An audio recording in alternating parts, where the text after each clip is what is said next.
Hello, hello, hello. Good evening, everybody. Welcome to another edition of the Beauty in Us Radio, right here on Awesome God Radio. I am your host, Nelson E. Brown, and I want to thank you all again for tuning into another show. It is Tuesday, April 12th, 2022, and I'm very, very glad to have this discussion with you this evening about the topic of education. Now, for the second half of the show, from 6:30, approximately 6:30 to 7 o'clock, we are going to have a special guest, Mr. Johnnie Whitehead, Senior Administrator of Arlington Baptist School, with us. He's also a member of Arlington Baptist Church, and he's going to be speaking to us about what it means to be a Black male in the field of education. Now, I've had this discussion before with you guys, but I want to have this discussion again because we're in 2022 and we're in a new season. We're in a new era of education where many people have an enormous amount of opportunities to succeed. We are in a position where we can pursue anything and everything. But after having several discussions with several of my peers this week, I definitely wanted to um, take this opportunity to talk about the subject because I think that when we talk about what it means to be an educator, when we talk about having a career in teaching, we have to think about mentorship. We have to think about role models. We have to think about maternal figures, or in this case, father figures. And we also have to think about what our Black boys are going through as they make that transition from childhood to adulthood, how role models and mentors and people who are deemed as leaders, how that influence helps them along the way. We're going to learn a lot more about that as we talk to Mr. Whitehead for the second half of the show. But in the meantime, I will be sharing some information with you all about what it means to be a Black boy growing up and pursuing an education, and what it means like to be a Black male in America who is pursuing a career in the field of education. Now, there was an article from the University of Texas in the Division of Diversity and Community Engagement, and it's called the Black Male Education Research Collection. And it talks a lot about what it means to be a Black male in America. And it starts off by saying that the highly visible image of the Black male in America is a frequent topic of scrutiny, conjecture, and opinion. But what does research into the reality of the Black male experience have to say? Helping scholars, journalists, and educators discover answers to that question is the goal of the Black Male Education Research Collection. And a lot of this information pulls together peer-reviewed research from scholarly publications, and it features interviews with many research authors so that those looking for these types of answers can find them in one place. And the information that was found within all of these sources often provide a counter narrative to the prevailing beliefs about Black males in America.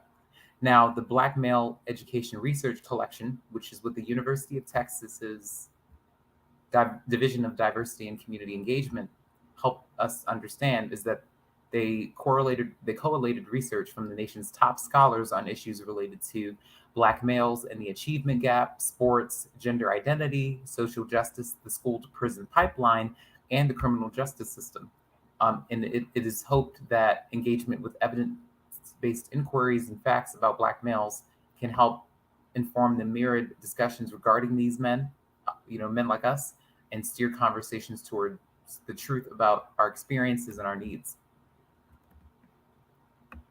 So, according to, let's see, yes, so according to some of these passages, it says that, let make sure I'm reading from the right article. So, from Cambridge College, there was an article called African American Males in Higher Education, and it was written on Tuesday, February 25th in 2014. So it's about 8 years old, but it definitely provides us with a lot of details about Black men and education, Black boys growing up pursuing an education. It says that African American males' troubled status in higher education has garnered tremendous attention at national conferences, in the media, and in published scholarship over the past 20 years. As researchers make the complexities of the problem increasingly clear, educators, administrators, and policymakers alike have grappled with the question of what must be done to improve African American male student success. Most of us are familiar with the often quoted statement that there are more Black men in prison than in or colleges and universities. Now, again, this is just a statement that they provided. It's not accurate, but I want to give you all a better idea of what we're talking about.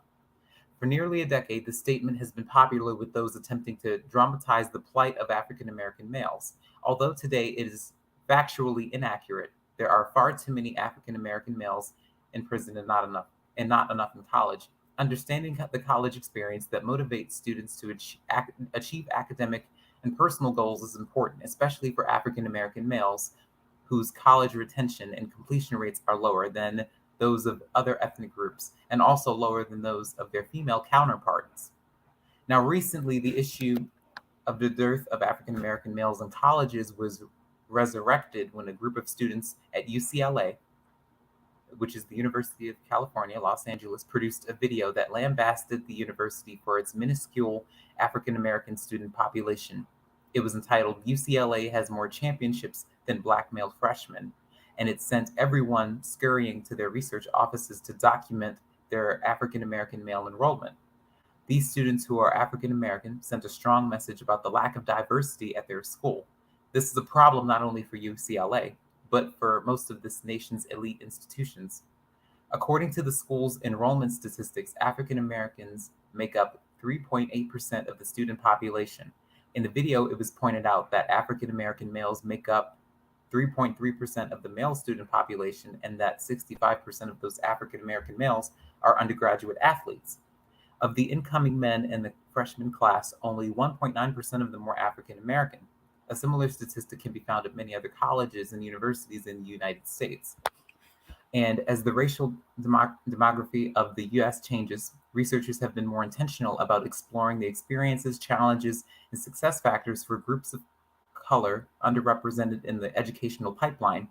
Indeed, while certain groups, such as African American women, have made significant strides in their pursuit of post secondary education, African American men account for 4.3% of the total enrollment at 4-year post secondary institutions in the United States, which is the same percentage enrolled in 1976. Given the stagnation of African American male enrollment in higher education, scholars have worked tirelessly to produce critical information to help educators, policymakers, and stakeholders increase the success of African American males in K through 12 in higher education. Such is the aim of T. Elon Dancy and M. Christopher Brown's edited volume, African American Males in Education, Researching the Convergence of Race and Identity. Now, let's stop there for a second and unpack that a little bit. Now, when we talk about Black males in education, we have to think about this from a broad standpoint. We have to think about it from nursery school and pre-K all the way through 12th grade. We have to think about this not only as an undergraduate, from an undergraduate's perspective, like myself. For instance, I tell you guys all the time, I'm wrapping up my studies and I'm set to graduate this year from UMBC under the sociology program. And I've had a chance to study sociology for the past couple of years. And since I'm pursuing a career in that field, I've had a chance to learn about a wide variety of subjects. And I had one of my professors from UMBC, Professor Dan Malahome, on with us last year, in the fall of last year, to talk about his work teaching the concept of the sociology of education. And just in case you missed that interview, I encourage you all to go back and watch that and listen to that so you can get a better idea of what him and I discussed. But when we talked about Black men in education, and when we talked about underrepresented groups, underrepresented students of color who are getting the short end of the stick in the school systems, we think about it, we use not only just our personal experience, but we also look at the statistics and we look at the kind of activities that men of color, students of color, are pursuing. We think about who their role models and who their leaders are and who their mentors are, what the curriculum looks like in schools, what the curriculum has looked like in the past for students in the 70s, 80s, 90s, and up until now. Now that we're in 2022, of course, the curriculum looks so much different. And even though we are very, very diverse and inclusive. We are much more diverse and inclusive nowadays as we were back then. We still have a lot of work to do. And this article helps us understand why understanding the school to prison pipeline is so important. It helps us understand why we have that achievement gap, and why it's important to close that achievement gap, and why it's important to acknowledge the African American boys who are growing into men and who are graduating from high school and who are pursuing careers, post secondary careers, and who are attending college.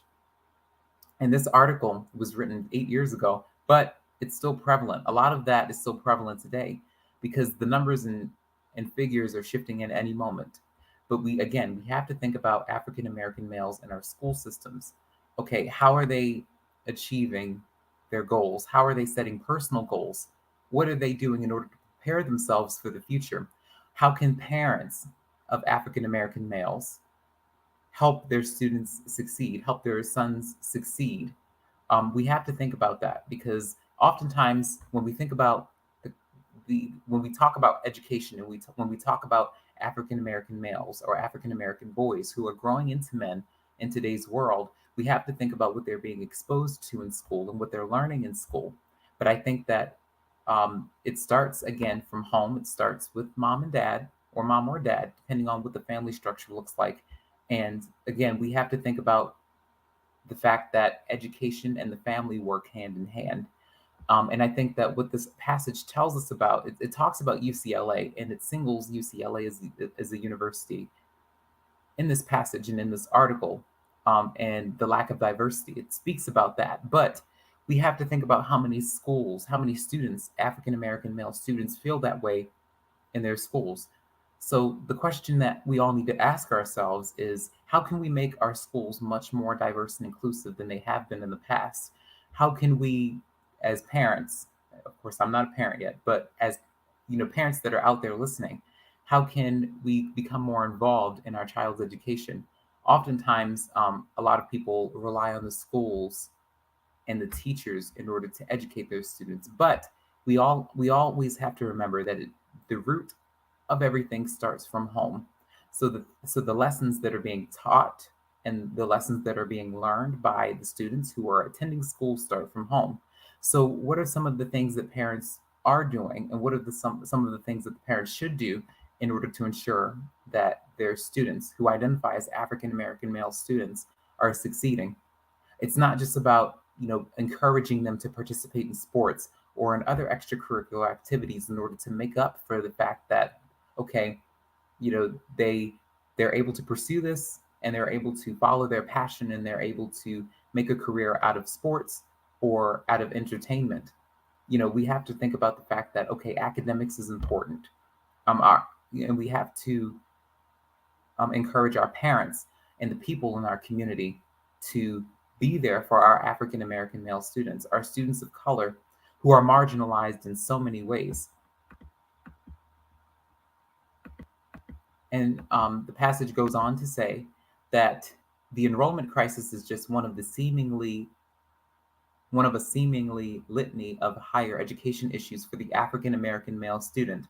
Retention and degree completion rates are dismal and contribute to the higher education crisis for African American males. And the creator of this article, the Cambridge College, says that I've been concerned about African American male college success since I was a student in the late 1970s. So again, this is from Cambridge College, and this article was written by Elwood L. Robinson, Dr. Elwood L. Robinson. So this was a college professor at Cambridge College at the time who wrote this article on February 25th, 2014. And he says that I spent almost 30 years at a HBCU where I mentored African American males. And there are those that would have you believe that these students enroll at an HBCU because it's their last option. But many of these students attend HBCUs for the long-standing reputations of HBCUs for providing supportive educational environments to Black students.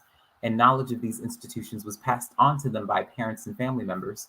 And there are lessons to be learned from the experience of attending an HBCU that can be applied to those universities, like UCLA, that are having difficulty recruiting and retaining African American students. And again, this is in old article from 2014, and we have to think about what the figures look like in 2022, and how the educational atmosphere looks like, not only for UCLA but for all of our colleges and universities in the United States, and how and the ways they're making the environment much more inclusive and diverse for students who live in low-income communities or students who are marginalized or stigmatized.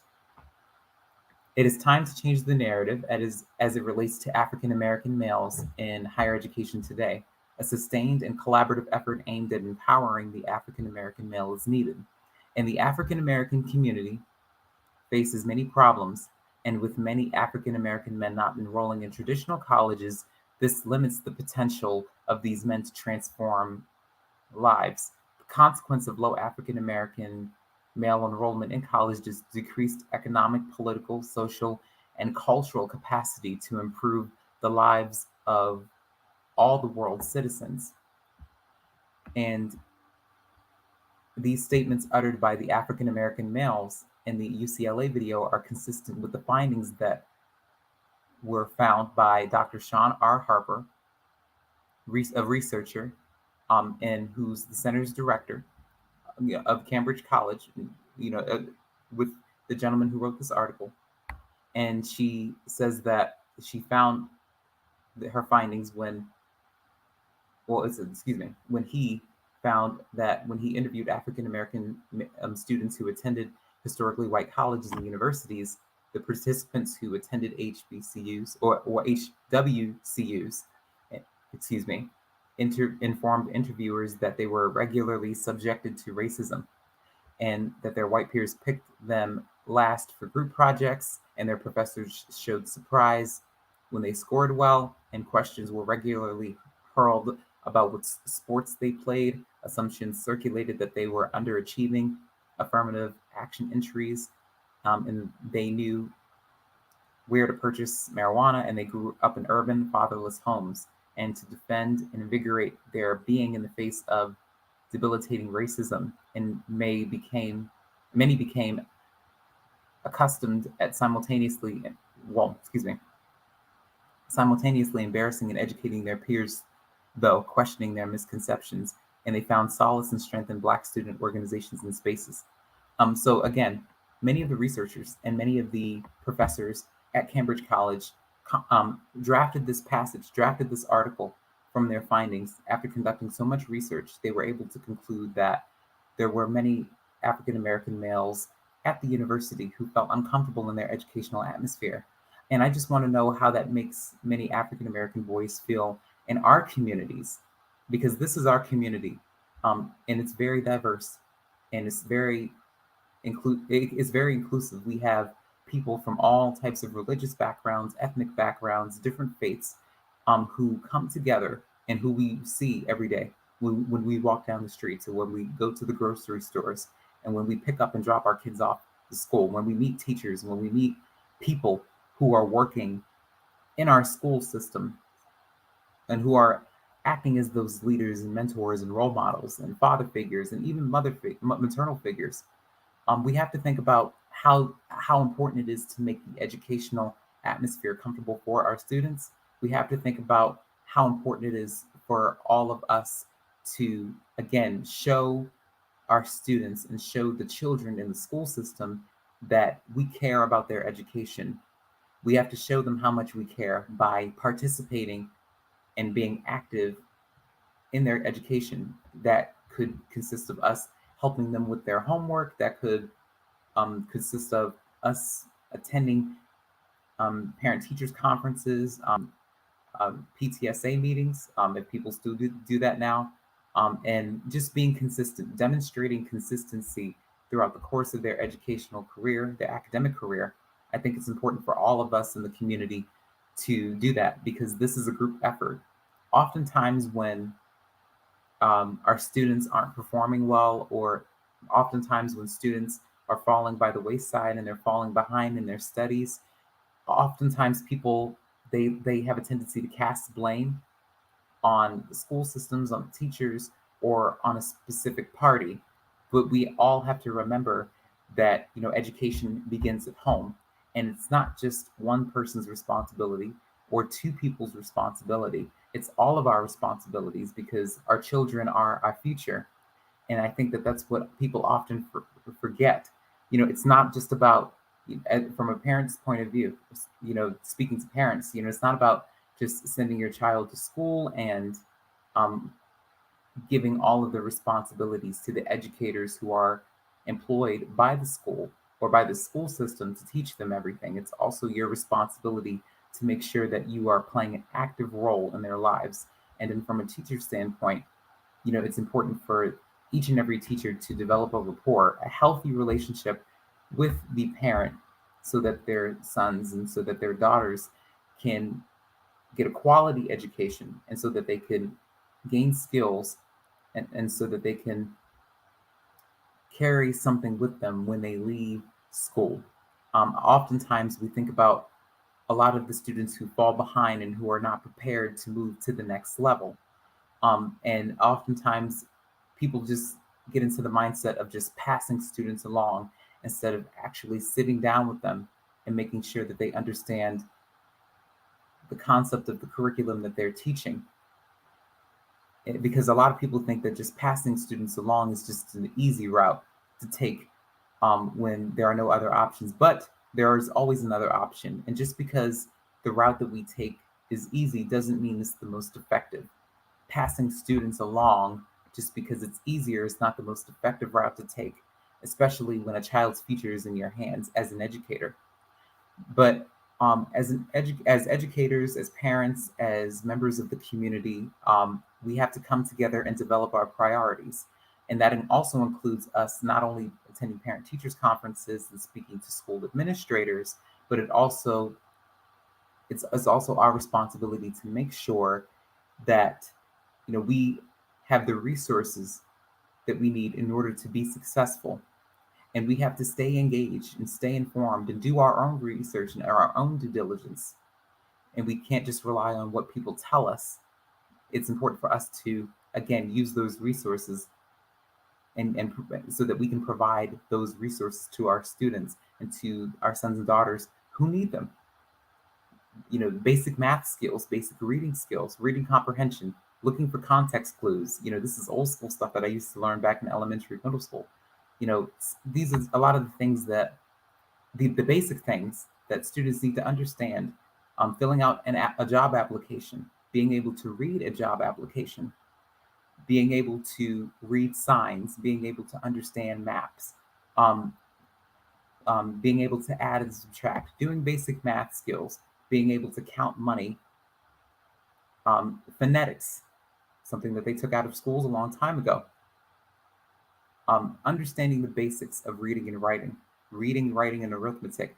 Those are some of the, and I can go on, but those are some of the basic skills that our children need. So my question is, how can we as a community help our kids develop the skills that they need in order to be successful? And how can parents of African American males do that? Because we have to remember that African American men are stigmatized anyway, but African American boys are born into this world with stereotypes marked on them, on preconceived notions about who they are or who they should be. It's already marked when we're born. But it's our responsibility as parents to help them see the beauty in what they do. And each and every African American male student, each and every African American boy is talented. Each and every African American male student has a gift, but it's our responsibility to make sure that they're able to follow that passion. Everybody has a gift. Everybody has a knack for something. But as educators, as parents, and as members of the community, it's our responsibility to make sure that we help them see the beauty in their talents and in their gifts. Because everybody's good at something. As long as you work hard and earn it, you can achieve anything and everything you want. And that's the type of mindset that we want our African American male students to have, and not be and not feel stigmatized by what people say, or how they may perceive them. And they don't have to look at themselves as being a threat to this world. They can walk. They can walk with their head held high, and they can be confident in their skills and their abilities, without having to fear anything. And we don't have to. We also don't have to measure an African American male's future by a score on an exam, or by goals that aren't set for the long-term success. So with that being said, I'm going to, since he's here, I'm going to introduce Mr. Johnnie Whitehead, the senior administrator for Arlington Baptist School. I would like to thank you, Mr. Whitehead, for agreeing to appear on my show to talk about this very imperative discussion about education. I wanted to give you a chance to tell us a little bit about yourself and how you were able to establish a career in education. Because in the first half of the show, I talked a lot about Black boys in education, and as a sociology major at UMBC, I've had a chance to study that as a course, the sociology of education. Earlier on, there was an entire curriculum about that, and I was able to learn about the marginalized communities who are affected by the sociology of education. So I was able to learn that course, and I even had my professor on my show to talk about that course. I was able to take that, and I learned a lot about that. So could you tell us a little bit about yourself and how you've been able to establish a career in education? Well, first, Nelson, let me just thank you for inviting me on the show. I totally appreciate it, for the opportunity to sit down and be able to share some of the things that I've witnessed and some of the things that I've been privileged to be a part of in Christian education. Something about myself. Well, first, my name is Johnnie Whitehead. I'm the senior administrator of Arlington Baptist School. I've been there for 16 years. This is my 6th year as senior administrator. I started out actually as a K-5 assistant. We got there, I first started out homeschooling my sons. And as I was homeschooling my sons, I got my oldest one in school, and then I still had my youngest one at home. And so I said, we were in church one Sunday morning, and I looked at the program and I said to my wife, I said, babe, if I work here, I can get my youngest son into school for free. So I applied, and we got him in school for free. And I started out teaching as a K-5 assistant, a kindergarten assistant, and a high school Bible teacher. The next year, I moved to K-4 because I kept thinking if my son was going to stay there another year, I didn't want to be in his class with him. So I moved over to K-4, and my youngest son had moved on to the other school with my oldest son. So they were in the same school, which is what we wanted. And so while I was there at K-4, the teacher in the K-4 class actually walked out on the class in October, 2 months into the school year. So they asked me if I knew someone who could do it. And, my response was, I can do it. And they asked me, are you sure? And I said, I think. And so something that I took from that was I took the lesson plans and things that I had built with my sons at home, the curriculum that I had with them, which was Christian based, and I brought it right into a K-4 classroom. And I ended up teaching pre-kindergarten for 5 years. So from there, 5 years teaching there. And then on the 5th year, I started praying, and I said, Lord, I'm about to turn 50 years old. What do you want me to do? If I'm staying here, I'm fine with it, but what should I do? The next day, the principal at the time, she walked into my classroom and said to me, she said, Johnnie, I have a bunch of students coming next year. I'd like to move you back to the high school to teach Bible. And I said, praise the Lord, I'm going. So, because that was my prayer.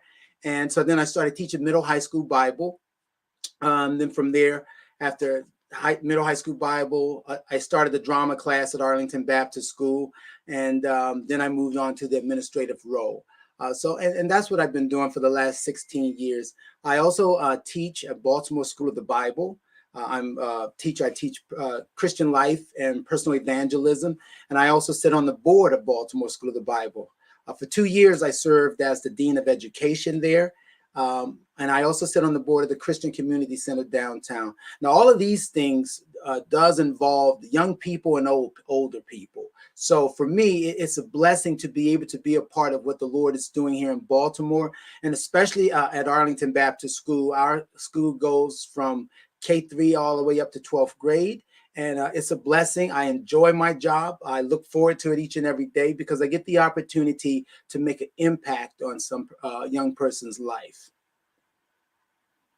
Yes, absolutely. And you do a lot. You're a part of a lot, and that's a good thing. You're able to make a difference and act as a mentor and as a person of influence in so many capacities. And that's the beauty in everything. It's something that is definitely should be acknowledged. And my next couple of questions is, what does your day usually look like? Because I know that, of course, being an educator is not an easy job. Being a person with so much influence and authority and having the ability to make decisions every day isn't always simple as people try to make it out to be. So, what does your day look like every day when you're, sitting down in your classroom and when you're teaching the students each and every day? Um, what does that look like? And can it be overwhelming at times? Because I know that a lot of people who pursue careers in education or people who want to be teachers, a lot of people don't do their homework. Um, a lot of people talk about the ins and outs of what it means to be a teacher and what it means to have that influence and act as that leader and that mentor for another little boy or a little girl in your class and who's learning. So how important is it for people to understand how important an educator is, and what does your day usually look like when you're acting in that role? Because that doesn't just apply to your professional life; it also applies to your personal life. Right. Um, so what does that look like? Well, first, I'm not in the classroom anymore. I only teach at night at Baltimore School of the Bible. But as far as Arlington Baptist School, I'm not in the classroom anymore. But what I will do every now and then, I will walk into a classroom and ask the teacher if I can teach whatever the subject is going on, mainly Bible. When I walk into a classroom and they're doing the Bible story, I sit down with the students in the classroom and listen to what the teacher is saying and kind of have my input. I become one of the students at the time.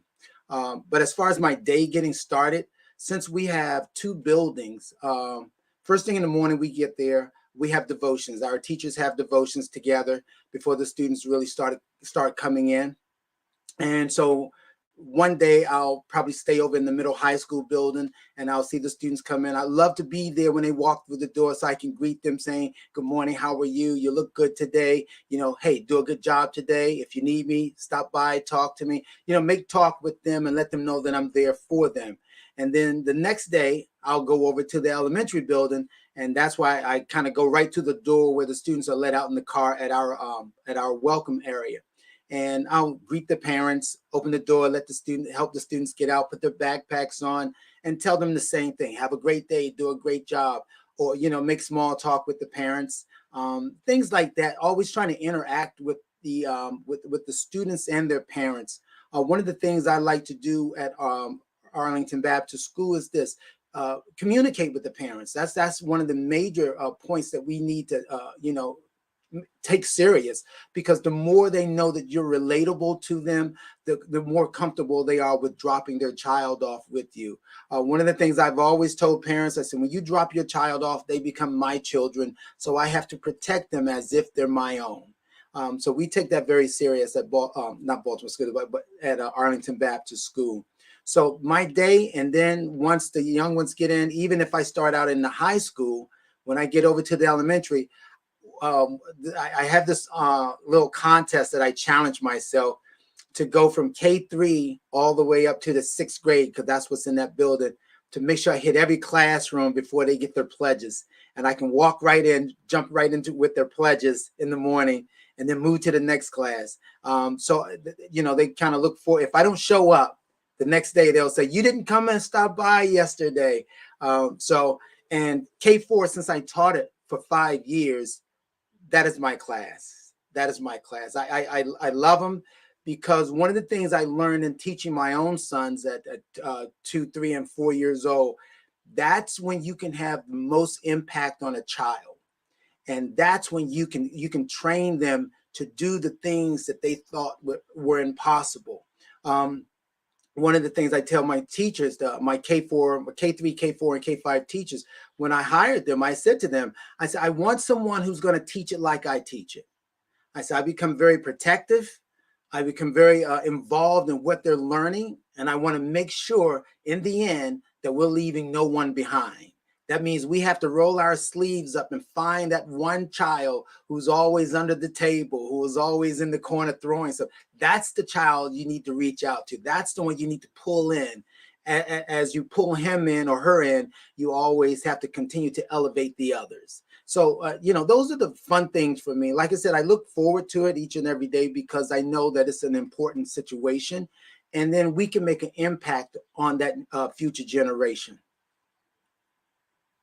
Yes, and I'm very glad that you said that, because it leads me into my next question. And my next question for you is, why do you believe it's important for parents to stay active throughout their child's academic career, or their children's academic career? Because oftentimes when parents who are not involved, or who are not as active in their child's education, or in their children's academic careers, they like to cast blame. So but I think that, and that's what I was addressing earlier on in the show, that, this is a community effort. Everybody has to pitch in, and everybody has to treat all of the students in the class like they're their children. It's not just about, looking out for students who are doing well and who are performing their best. Is also, like you said, it's about reaching back and helping the students who need that extra assistance. And oftentimes, there are some educators who feel like, okay, if they don't understand the curriculum, they don't understand the curriculum. But the people who do, they will. But it's about making sure that everybody is able to move forward, because everybody deserves an opportunity. Everybody should be treated equally, in terms of the students in the classroom. Everybody deserves to achieve whatever it is that they want to achieve, and it's up to all of the adults in their lives to help them get to where they want to be. So can you speak to me in terms of how important it is for parents to stay active in their child's education? Because my mom, I can speak from experience. She was always present, at PTSA meetings, at parent teachers conferences, and she even helped out a lot of my peers, a lot of my childhood friends who struggled with, some of the basic skills that she was knowledgeable in, like reading comprehension and writing, finding context clues. She was an avid volunteer. She sat in meetings. She participated in parent teachers conferences. She was very active in the school system. And I think that oftentimes parents don't think that it's their responsibility, but it is. Right. So could you tell us a little bit about that? Yeah, I think it's very important that parents are active in their child's life. Something I even learned from my own children. Well, when my oldest son was in the ninth grade, we decided to let him be a little more independent. Um, One of the things we tried to do when they were younger, we tried to train them to be able to work independently. So from that time, as a smaller child, as they were growing, we said, we don't have to always sit right with them when they're doing their work. But my oldest son in the ninth grade, his first quarter report card came, and I said, "Oh no, we got to clamp back down. We can't give him that independence like that, because it's not working." And it pays to be right there with your child. It pays to communicate with the teachers. I think it's the most important thing, because I used to tell my K4 parents when I taught K4, I said, I need you to communicate with me, because if I get too comfortable and you're never communicating with me, I might think I'm doing a good job. Stay on me. I don't have a problem with you staying on me to do what I'm supposed to do. I know how to do it. And sometimes I may need that extra push from you. And I think that's the communication between the parent and the teacher is pivotal, because of what the outcome. That child can never have an excuse to say no one was there for me. See, I was the kid that grew up like that, saying, well, nobody cared, so I did it my way. And my way wasn't too good, but I had no choice. So I don't want our young people to be able to use that excuse today. Just like you said, when your mom helping your friends and things like that. One of the things about our household, as far as my family and my and school, Arlington Baptist School, is that my students normally, if I said something to them, it's the same thing I said to my sons. So my sons, if they ever hear one of the students say something, they say, "Oh, my dad said that, didn't he?" Because I said I don't want to be at work doing one thing and then come home being someone totally different. Because again, young lives are involved, whether they're mine or someone else's. I need to still be that example that is needed for our young people. Perfect example there. I was in the 12th grade, and right before I graduated high school, I was going to go to culinary school. My home ec teacher said, "I think you'll do well in culinary school," and I was excited about it. And I was at one of my friend's house, and his dad said to me, "What are you going to do when you graduate?" And I said, "I'm going to culinary school." And he looked at me and said, "Why?" He said, "Nobody goes to restaurants anymore." And I looked at him out of respect for him. I said, "You're probably right." And I didn't go. So knowing the influences that that adult had over my life, when I got older, I said, "You know what, Lord, I just don't want to mislead or misguide some young person because of my opinion or of what I think. Let me do the best that I can to make sure they're going in the right direction." And when I think about that, I look at students who have graduated from Arlington Baptist School, students I still keep in touch with today. There are students I have on text messages. I'll send them a message 5:30 in the morning, praying for you, love you, do a good job today. They're in colleges, graduating from colleges. I still keep in touch. They'll stop by and say, "Mr. White, I just wanted to talk to you, see how you were doing." So that to me, it's like the reward of it all, to see their progression in life and the things that they're doing. And another example there is one of our sons. He was a son that we adopted from South Korea. He was at Arlington Baptist School, and he moved in with us. Today, he's a businessman, has his own business. He travels throughout the world. He keeps in touch. He'll stop by, spend the night. That to me is like the reward of it all, to see young people rise up and reach their full potential. And I know that's not the question you asked. You asked the question, was it important for parents to be active? Absolutely. Yes, yes, you did answer my question, and I'm glad you were able to elaborate. And I think I personally think it's important because I see how active my mom was, and it made a difference in my life and in terms of how I value education and how I work hard.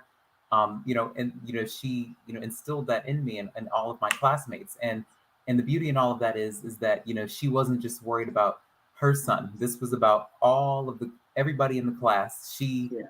She was an avid volunteer. So, through elementary school, middle school, and she was present all the time.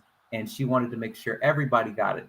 Everybody was able to succeed. She wanted to see everybody win. And that's what, adults in the community, I think that they have to, encourage all of the students, that not just their own, but also, it's about all of our, young people. It's about us, being there, because I think that students want to know that the adults in their lives care. I think that oftentimes when they're not as active, it may come across to students that they don't care. Yeah.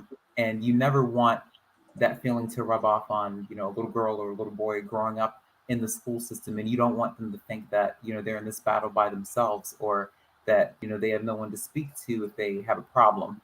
And like you said, you still keep in touch with many of your teachers, many of your people, many of the students that you taught in past years, and that's amazing, and it's phenomenal to have that feeling, because it's being an educator. You have a lot of influence, and I think that a lot of people don't really take that influence seriously, and that could be any form of leadership.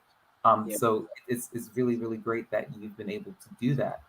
So my next question would be, I'm going to shift the conversation a little bit, and I want to talk a little bit about what I spoke about in the beginning of the show about Black men in the field of education, pursuing the field of education, because, before the show, I sat back and I counted how many African American male teachers I had throughout my years since I started school, and there have only been four. So I thought about that, and I wanted to have a show about this because I realized that there aren't really a lot of black male teachers. That I haven't had a lot of black male teachers, and I realized even in college that there aren't really a lot of black men in the field of education who Yeah. are or ones that are even recognized for the work that they do in the field of education. So how can we encourage black boys or black men to pursue a field of education? Because oftentimes the field of education, a lot of it's not really the most popular field that a lot of African American male men pursue. So how can we encourage boys, who are growing up in the school system to think about having a position of influence? Whether you're a principal or any type of leader, how can we encourage that? Well, see that's going to be a little hard for me to answer because see, I would have never pictured myself as a teacher. It was never a desire of mine to be a teacher in any kind of capacity. But like I said, I sort of stumbled onto it, and apparently that's where the Lord wanted me to be. But what I would say is this, especially in a Christian environment, it's not something you just get up and just go do. You actually have to be led by the Lord to do it because you have to have a compassion for people, number one. If you don't care about people, you're probably not going to do well in the classroom because as soon as someone gets on your nerves, you're going to tell them they're getting on your nerves and you're going to tell them how you feel and all those things. But you have to have that desire to want to see people do well, and especially with young people, because young people can tell you how they feel about you and walk away and not think anything else of it. And if you take that personal, then you're probably not going to really teach them the way they're supposed to be taught. One of the things I try to do at our school is take our young people when they get in trouble. They'll come in my office and I'll sit down with them. And I'm not big on all this writing up all the paperwork and all. I like to be able to talk to them and say, hey, okay, what did you do? How can we change it? Who do you need to apologize to? And who do you need to make sure this doesn't happen again? Those things kind of line it up, give them a chance and an opportunity to correct themselves. Because if all we ever do is it's just punish, punish, punish, punish, punish, then that child starts to see education as, oh my goodness, it's just a heavy load. And if I don't stay on the line, then I'm going to get in trouble. So again, for African American males who want to get into teaching, have a compassion for it, especially in the Christian community. If you're going to be in a Christian school, you have to be able to accept what the salary is going to be. The salary is not going to be the same as it is in the public school system. So therefore, when I look at my position, and I never call it my job, I call it my ministry. It's the ministry that the Lord has put me in. Therefore, I treat it like a ministry. And that's what we need more of, people being able to see it for what it's worth, being able to see it for, hey, if I'm doing this to glorify God, not to glorify myself. And I will tell you, on my first paycheck, I was asked, they said, how do you want your paycheck? Do you want it spread out for 12 months or 10 months? And I said, I'll do 12 months. That way I can get paid throughout the whole year. And then I got my first paycheck and I said, oh my goodness, this is it. So I went back to the business office. I said, make it 10 months. And I said, okay, Lord, I never want to look at this pay like this again. I never want to see it as something that I won't be able to make it in life. And since that day, I have not looked back. I have not thought about any kind of financial needs or whatever. We've been blessed in our household to be able to, make ends meet with that check and other funds from my wife's job. But it was something I realized, Lord, you allowed me to be in this position. I trust and believe that you'll also take care of me. And he has. So I have no complaints there. And that's one of the key things that if there's a young man who wants to go into Christian education, he has to see it as ministry and not as a job. Yes, and I like that, seeing it as a ministry, not as a job. This is something, that, God calls you to do, and it's not just something that, you just wake up every day and just sign in and clock out for. It's not just something Yes. that, you use to get a paycheck in order to pay your bills or feed your kids. This is ministry. It's you have a lifelong effect on the children that you're teaching each and every day. And it's very, like I said, the position of influence. that you have as an educator, it's very, very powerful, and I think people take that for granted. I'm glad that you were able to say that. This is a ministry. It's not just a job. It's not just something I wake up and do every day during the weekday. This is something that I'm committed to the fullest, and that's important.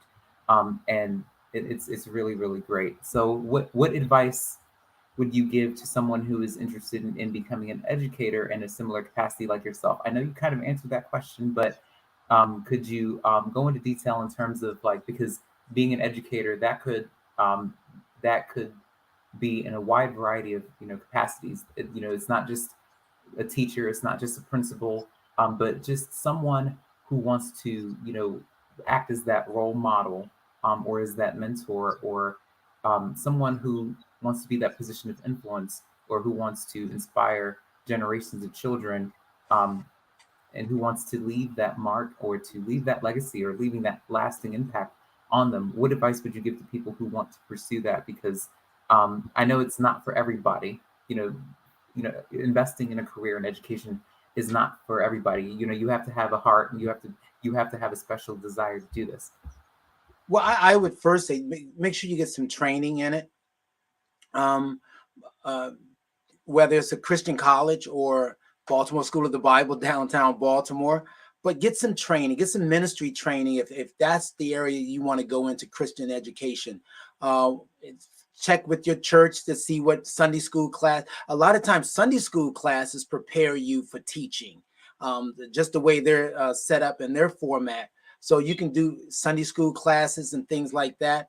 Um, One of the things I did learn before I really got into teaching was at Baltimore School of the Bible. I was taking classes, and we had to take a class on evangelism and how to set up a whole classroom for it. So I had to go through that whole process of learning how to teach from a lesson plan, how to set up a curriculum, and all those things. So those were beneficial to me. But yeah, I would say get some training, find someone that that's in the teaching field. One of the biggest things that helped me also was that when we actually moved here from New York City, and when we moved here, my wife went into the public school system, and so she became a master teacher. So when I started teaching, and when I actually set up the homeschooling at home, she showed me how to do some of those things and how to set those things up. So for me, when I went into Arlington Baptist School, she was the first person I called, and I said, "Hey, I need to know how to do these things." And she kind of coached me along as to what to do in the classroom. So I didn't need other help from the outside. And as I started doing it, it helped out that I started learning more about it. But yeah, I would say get some type of training. And you can go to CCBC and get a 2-year degree, associate's degree in early childhood development for younger students. I also have a degree in that as well. So, but those are the things that I would recommend. The training aspect. You just don't walk in and just assume you're going to do it, because it's not what you think. My first year with the young ones, kindergarten, it was easy. But once I stepped over to the high school to teach Bible, I heard it. About the first week of school, the students don't like you. But I was prepared, and I said, well, they don't have to like me because I didn't come here to like them. I came here to teach them. And that was my whole school year. I had to stay up. I had to keep my attitude up, make sure my rules in my class, the discipline was down, and keep everything up. And it was the next year that I was able to let my guard down a little bit and then start to really enjoy teaching. Yes, I'm glad you've been able to share a lot about your experience. As a person of influence and as an educator, it's great that you had an opportunity to, do this, and to follow your ministry and to leave a lasting impact. Because I can definitely talk about one teacher, from elementary school and even in middle school. I had him in middle school. In seventh grade, but I also haven't had him in fourth and fifth grade. And I can definitely think about, since you brought up many instances where you've been able to keep in touch with a lot of students that you've taught in the past, and how they've grown into such amazing men and women now. And I can definitely say that, there's one teacher that helped me become the author I am today, because reading comprehension is something that I used to struggle with in his class. And He was the one that motivated me and used every tool in his arsenal. He sat down with my mom, and I worked hard because reading comprehension is something that I used to struggle with in his class. He was my history teacher and language arts teacher, English teacher. So me using all of the resources that he gave both of us, and sitting down and working that out then helped me become an author, a Newsom Award winning author now. So an author of 3 books, and with the 4th one on the way, I can definitely see me, doing this for a long time. And he even told my mom that I would be reading several books at a time once I was able to master that skill. And now I'm writing them. I find myself writing them, and I'll be forever thankful for him for that. But I just use that example to, kind of, go with the example that you gave in terms of how important it is to, again, reach back and help the students who you may feel as though aren't performing at their best. Reaching inside of them and you know making sure that they see the beauty in all of the talents and gifts that they have. Because earlier on in the show, I said that every student has a gift, every student has a skill, every student has a talent, but it's our responsibility to make sure that they can see the beauty in that, and so that they can really, really dig deep and figure out what that is, so that they can master that and use that creative muscle to their advantage in order to become a success and grow into that. And and so that it can come to fruition for them, and so that they can feel confident about their abilities moving forward and about who they are.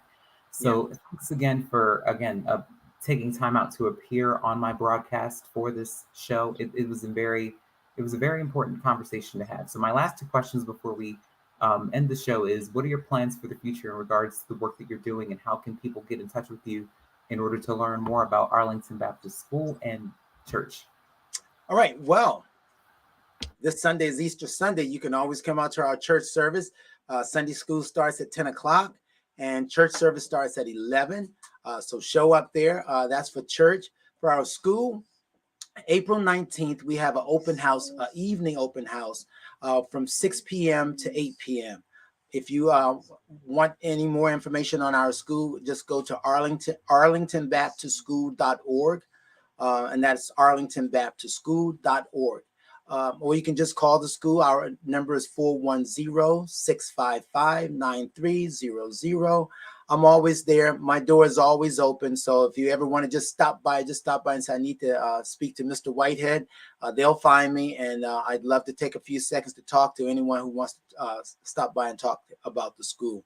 One of the other things I would say is we are really trying to build our 10th, 11th, and 12th grade classes. Our enrollment is up this year. Our elementary is always filling up quickly. But it's our 10th, 11th, and 12th grade classes that we're really focusing on. So if you have a young person in the 10th, 11th, or 12th grade that's looking for a Christian education, a school environment where they're safe, a school environment where they can be teenagers, Arlington Baptist School is the place. So stop by. And also, Nelson, thank you for having me today. Any other time you need to talk to me, feel free, send me an email or call me. Yes, Mr. Whitehead, thank you so much for your time and for having this very important conversation. This is something that needs to be discussed much more often, and I'm glad you had the time to talk about this. So I'm gonna let you go, and I'm gonna close out the show, but I just wanted to stop and just say thank you. All right. God bless you. Okay, and thank you very much. You have a good evening.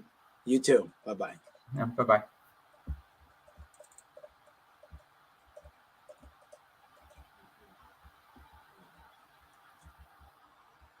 Okay, so that wraps up another edition of the Beauty in Us Radio right here on Awesome God Radio. I'm glad you guys had the opportunity to listen to this very, very important show, this informative show about education from a Black male's point of view. I think that this is a conversation we need to have much more often, especially as as we talk about the school to prison pipeline, the achievement gap, and all of the layers to this topic about education. So I hope all of my parents of African American male students, students of color, and all of the teachers out there, the principals, the assistant principals, the secretaries, the science teachers, the math teachers, the history teachers, anybody who acts as a role model, a mentor, or a leader in some capacity, or someone who is in ministry, I hope you all had a chance to listen to this show this evening.